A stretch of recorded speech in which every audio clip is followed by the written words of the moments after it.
Administration has put a new policy in place saying that detainees will not be able to have bail and bonds to get out. Anthony, semi-ish controversial, but it kind of seems to make sense. If the whole thing is that, well, they're in the country illegally and you can't find them after, and they're not going to show up for their court dates, it would make sense that you don't want these people out on bail, even if they could post it, which who knows if they can, especially in those no bail states where it gets kind of wonky between the federal government and the states. But outside of all of that, what do you think about this new policy implemented by the administration?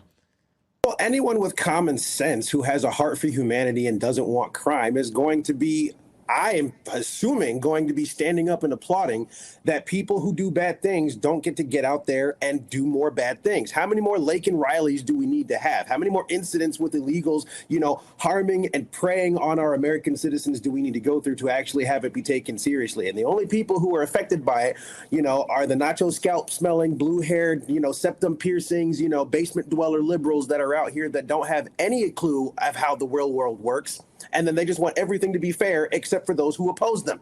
And every single time you see different things like this happen, all of the things start falling apart. All of the chips keep going back to the same places where they were, because none of these things are doing anything because there's no consequence to it. And the minute you add a consequence and actually have a strong arm to uphold that is now when people have an issue.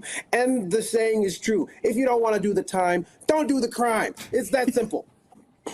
David, one of the big conflations that people make is, well, being in the United States illegally isn't a crime. And then there's obviously the back and forth between whether you entered and overstayed a visa is different than if you've hopped the border. This policy is if you entered the country illegally, again, not overstayed visas, not overstayed travel time, which is different.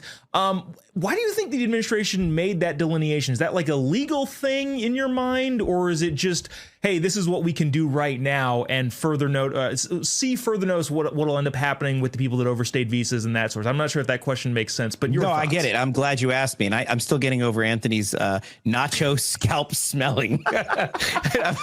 What? Anyway, yes, I'm glad you asked me this question, because this is something we keep falling for on our side, because the narrative has been, we're deporting criminal illegal aliens. And so they're like, what? Now they're rounding up people that aren't criminals. And then our side says, well, if you entered the country illegally, you're a criminal.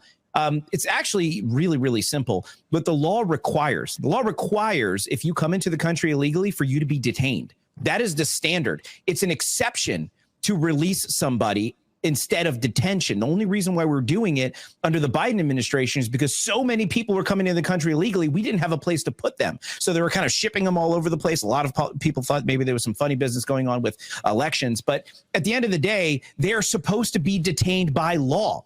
This whole idea that they're supposed to be released out in the country, I understand. They're here illegally.